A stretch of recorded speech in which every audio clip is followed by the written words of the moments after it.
Thank you for joining this Leadership Talk webinar. My name is Leanne Tibbetts. I work with Manitoba Agriculture and Resource Development. Today, we will be focusing on strategic planning with a focus on the process of planning. What is Leadership Talk? Well, Manitoba Agriculture and Resource Development industry leadership staff are providing free webinars to support agriculture organizations to build their organizational capacity. As a disclaimer, this content is designed for informational purposes. The intent is that they are not a substitute for professional advice. Organizations should always consult professional advisors related to specific situations. So let's get started. This webinar will describe the process that a board or a committee of the board can move through. This information is designed to be a primer, and I hope that it helps you to prepare your board for a strategic planning process. There is no one right or wrong way to move through a planning process, so please pull out some pointers that you feel will work within your organization.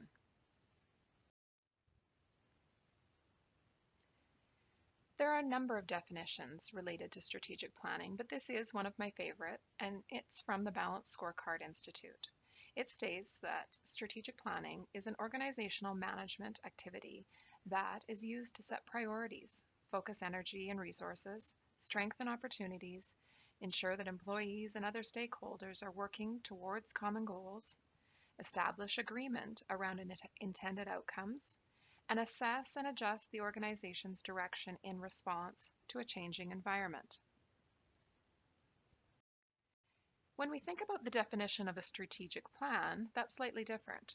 The strategic plan is the document that's used to communicate the organization's goals, the actions needed to achieve those goals, and all the other critical elements developed during the strategic exercise. Organizations should move through a strategic planning process about once every 3 years, or after the organization has experienced significant change. But remember, your strategic plan, the actual written document, should be reviewed throughout the year and updated regularly. I would say a minimum of once a year. The hardest part isn't moving through the strategic planning process or writing the written document. The most challenging aspect for organizations is implementing the plan, putting that plan into action, and reviewing and updating that plan on a regular basis throughout the year. Remember, strategic plans are meant to be used, referenced, and updated. If your strategic plan is sitting in a binder, on a shelf, or in a file on your computer, it's not going to assist the organization to move forward.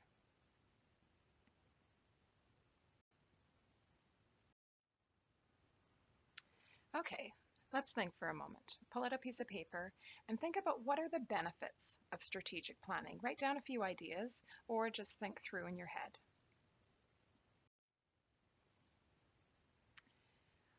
I really believe that all organizations should stop what they're doing within their day-to-day operations and prioritize strategic planning. Planning is so important. Strategic plans help organizations to map out a plan and outline their strategic direction, which really should drive their mission. It helps to increase communication within the organization. It gets people talking about what is important and what needs to be accomplished to move the organization forward.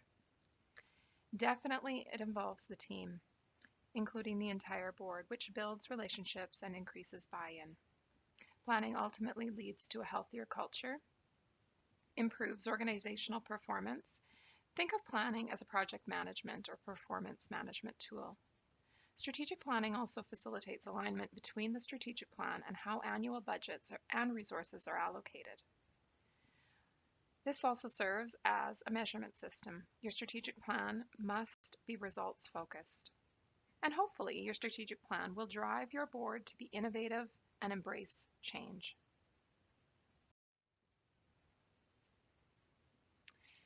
So, who's responsible for developing the organization's strategic plan? Is it 1, the board, 2, paid staff, or a chairperson? If you answered 1, yes, you're correct. The board is ultimately responsible for developing and improving the strategic plan. Staff can be involved in strategic planning session, but their primary responsibility is to carry out the plan. When there are no staff, the volunteers or a working board will be responsible for carrying out the plan. Receiving feedback from the staff is really beneficial as you develop a strategic plan, but remember that the board is ultimately responsible to determine the strategic direction of the organization. Here are a few tips to consider when selecting a facilitator. You must select a facilitator who will design a process that works for your organization. Experience and flexibility are key. Find an unbiased facilitator who will guide your process and help you stay on track. Organizations must determine if they would benefit from an external or an internal facilitator. Some organizations will try and save money and have an internal facilitator, and this may be a paid staff or a board member with facilitation skills. That can work great for some organizations if it's the right person fulfilling the role of the facilitator. Working relationships, personal perceptions, team dynamics, and history will definitely impact the success of engaging an internal facilitator.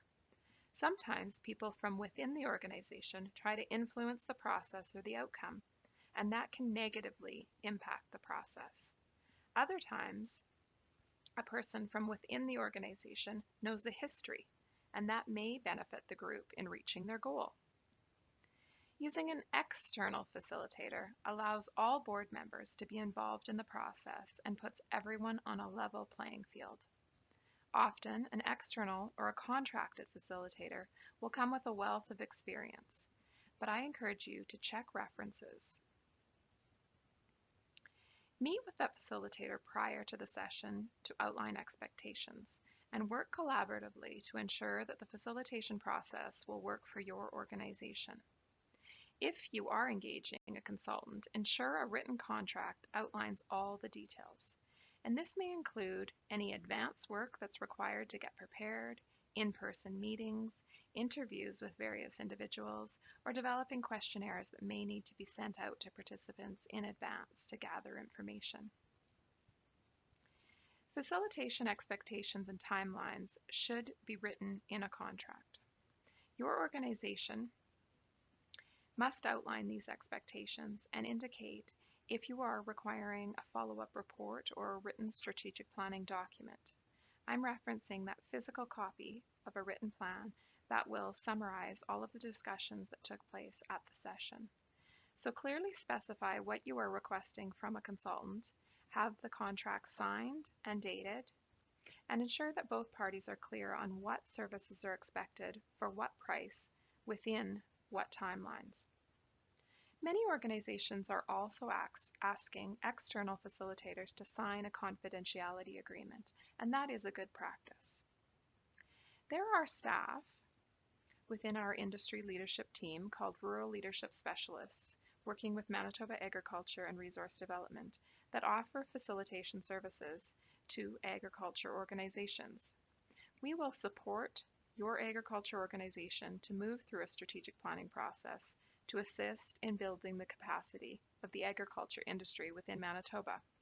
I have included an email at the bottom of the slide if you would like to reach us to discuss this further. Organizations often ask what resources or logistical considerations should be made when organizing a strategic planning session. Here are some ideas that you can consider. Select a comfortable yet professional facility or location to hold your strategic planning session. Have name tags. Using a computer projector screen is often helpful. Having a flip chart stand, using sticky notes. Often strategic planning sessions will be more successful if there's a note taker or a scribe to gather all of the content and data that's being discussed. Have tactile objects on the table for those folks that like hands-on. And hospitality, of course, is very important for participants to enjoy and take advantage of during the strategic planning session. Choose a process and set up the session so that it meets your needs. This is often based on the financial resources that are set aside to spend on a strategic planning session or the time directors, staff, or volunteers have to invest in attending a planning session. Each session is unique, of course, Some are set up as weekend retreats, others evening gatherings, or 1 or 2 day sessions.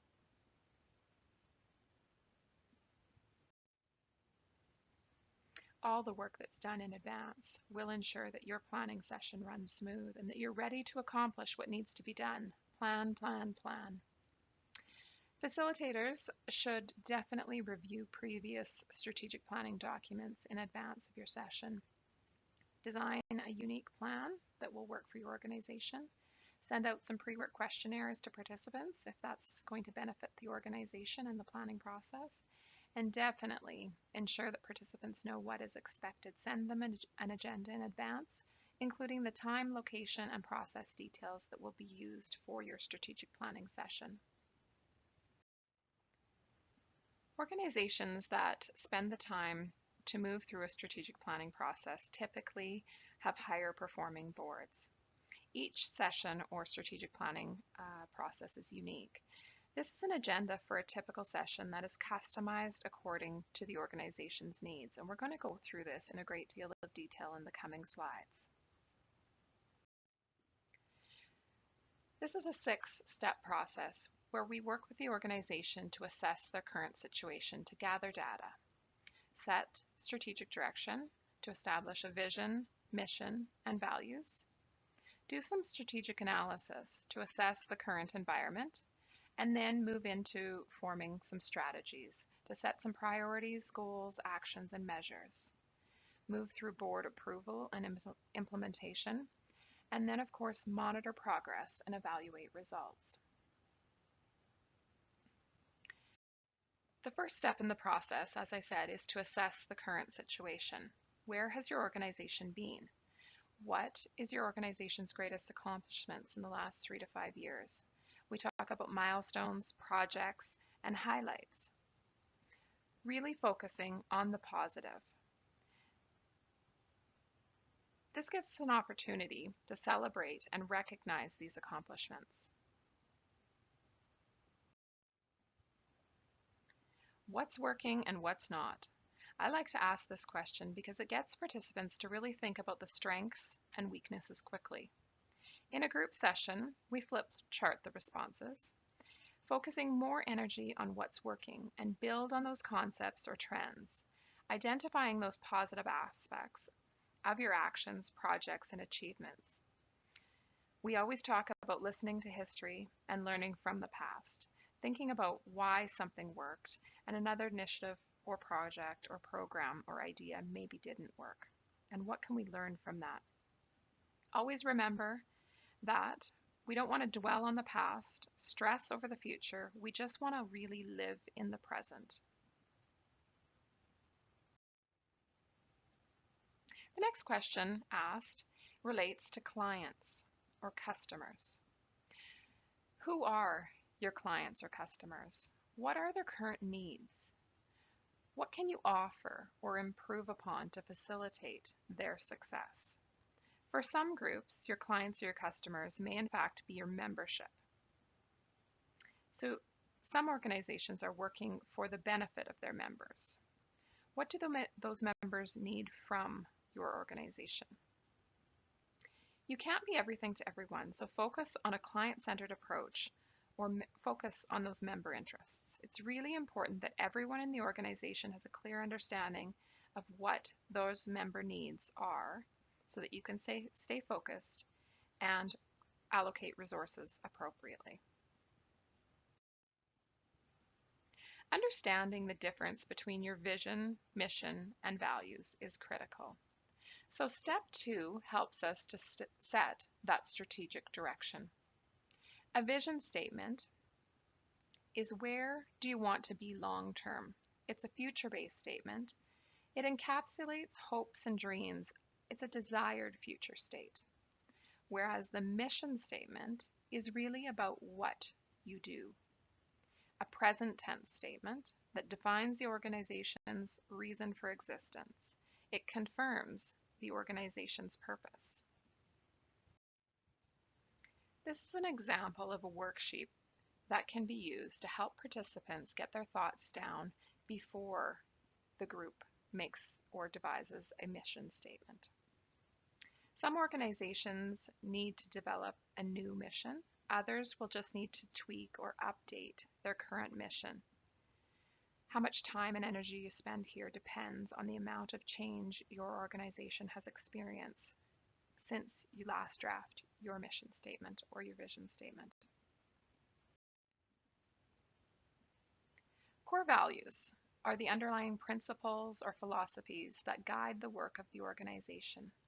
They outline what is important to the organization, convey or symbolize the organization's beliefs, and help to create a strong internal culture. These core values help to guide decision-making and affirm expectations for internal operations. They aid in establishing standards that are expected from staff and directors. Strive to engage staff and directors in establishing or identifying core values. This collaborative intelligence will help increase buy-in and engagement. Live and follow your values. Model and integrate core values into daily operations. As leadership and executive within the organization model these values, employees and other board members will believe that their actions match their words. This sense of alignment between expectations, practices, and the established values are critical. Finally, reference core values often. The board chair and executive should talk about the organization's values at board meetings. They should be listed on the website and in correspondence or emails during performance appraisals.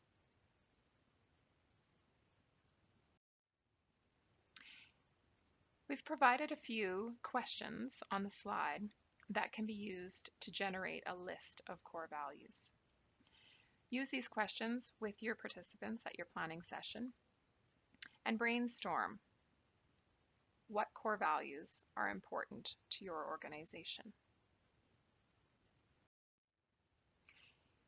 Here are a few examples, but the core values that resonate with one organization are going to be very different from the values that may be important to another. Some organizations will also include a brief value statement or an image that corresponds with the select values. There's a great deal of research available to suggest that strong value-driven culture can increase organizational performance. So remember to engage your directors and staff in generating a list of core values, live your values, and reference them often. The third step is the strategic analysis. Part of conducting a comprehensive strategic plan includes analyzing the environment, market trends, and what influences the sector or industry that your organization is working in. There are a number of strategic analysis models, tools, and processes that can be used within your strategic planning session. Your facilitator will have a favorite, but walk through the various options to determine what might work for your organization. These are just examples on the slide. You can research more information about each one online. Whatever process the organization decides to use depends on what information needs to be gathered. It's the research component. You need to gather facts about the environment, current issues, your organizational strengths, potential opportunities your organization may be interested in. And basically, you're looking to gather data on those factors that will influence what work you are doing or what work you could be doing moving forward. Regardless what model or tool or process your organization selects, your facilitator should work with the organization's board chair or executive director to ensure that the information that will be gathered through this analysis will generate the necessary data to move the group into the next phase, which is the formation of a strategy. Step 4 is strategy formation. You are now ready to develop your strategy. You have to determine how will you get there. Brainstorm key areas of importance. These priorities are the key areas of focus that participants have identified within the strategic analysis. Think about the critical factors that are important to your organization. Come up with about 3 to 5 priorities. Each priority now needs goals, strategies, and measures. Goals really are that desired state or the end result something that your organization strives to do or achieve. Ensure they are SMART goals, and this isn't a new concept. As you write down your goals, make sure that they are specific, measurable, attainable, realistic, and time specific. There needs to be alignment and a clear line of sight between the priorities, goals, tasks, and strategies to increase the likelihood of buy-in, employee and board satisfaction, and success. The vision mission should definitely cascade down through the priorities and goals. Once you have your goals on paper, come up with strategies or actions, basically the steps that you will take to reach that goal. For example, what are the basic steps to take to accomplish the task? Break it down. What planning is required? What needs to happen to roll out a project or initiative? This action planning is really important. An action planning sheet allows you to document the priorities, the goals, and the key objectives or actions. What is going to be done? By who? When? What are the timelines? What resources are required? And think about partners that may be necessary to assist in moving the action forward. This level of detail allows you to track progress later. Measures is the last component. Think about how you will evaluate progress and determine success. You can compare what you've accomplished in year 1, 2, 3 to baseline data. And board approval and implementation is step 5. So follow these steps to write a draft plan. All board members should review the draft and make suggested changes.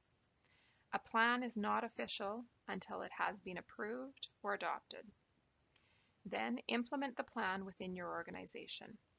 Assign financial resources where necessary, clarify who will do what, and establish timelines for each task. And finally, monitor progress and update your plan as you accomplish tasks.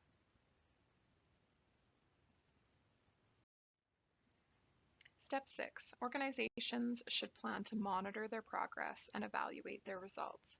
You must have clear targets set for each goal.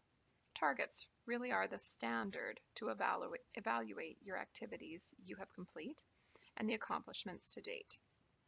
Performance measures are the ways to track success and determine if you are reaching your goal. These targets and measures help organizations stay focused, measure progress, and evaluate the investment you have put into certain areas. Consider your inputs. That could be staff time invested, budgets attached to projects, resources that were provided to initiatives. Think about the output, the number of clients you served, members who accessed a program, number of units produced, number that attended a training, the percentage increase or decrease. And then think about the outcome, the benefit or the result that is tracked over a period of time. Have percentages changed? Processes improved? Sales increased? Has there been economic growth within the sector? A return on your investment?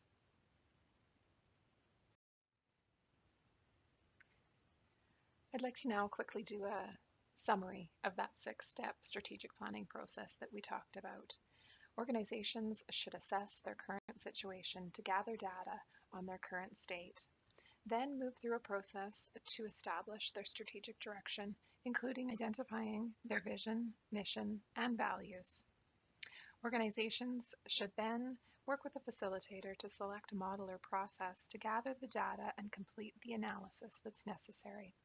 This process gives decision makers all of the relevant information that they need about their current environment, their organizational strengths, various opportunities, trends, and industry needs. Now it's time to develop that strategy with clear priorities, goals, and actions. It's imperative so that the board can then allocate budget and staff time or volunteer time to complete the necessary tasks.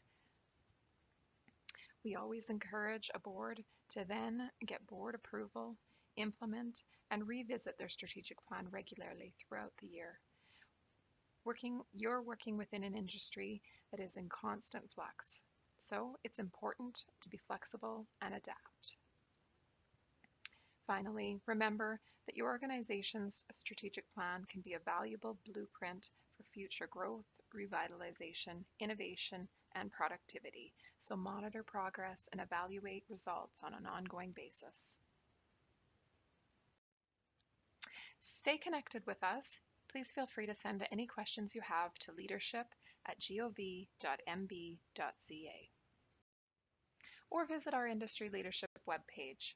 You can find us at www.gov.mb.ca/agriculture.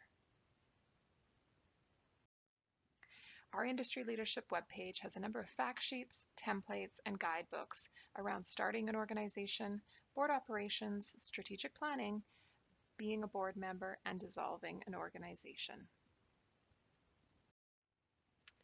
So please join the conversation with Manitoba Agriculture and Resource Development by subscribing to our newsletter, visiting our website, calling our general inquiries number, watching some YouTube videos, or following us on Twitter. Thank you very much for joining this webinar on strategic planning.